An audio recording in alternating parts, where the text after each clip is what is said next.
আসসালামু আলাইকুম, আমি আলিফের আম্মু। গত 1 বছর আগে আমার ছেলে এখানে অডিশন দিছিল, দেওয়ার পরের থেকে এই প্রায় 1 বছরের মতন ক্লাস করতেছে।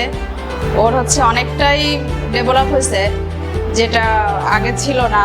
কথা বলার জড়তা, মানুষের সাথে মেশা, সব কিছুই আগের থেকে অনেক ভালো। তা আমি বলবো, একজন গার্জিয়ান হিসাবে আপনারাও আপনাদের বাচ্চাদেরকে এখানে দেবেন, ওদের ইমপ্রুভ হবে এবং আশা করি ওরাও এরকম আমার ছেলের মতন ভালো কিছু করতে পারবে। এখানে কাজ করারও সুযোগ আছে, বাচ্চাদের যে কাজগুলি আসে সেগুলি তারা করায়, বিভিন্ন চ্যানেলে হোক বা বিভিন্ন প্রজেক্টের উপরে করায়।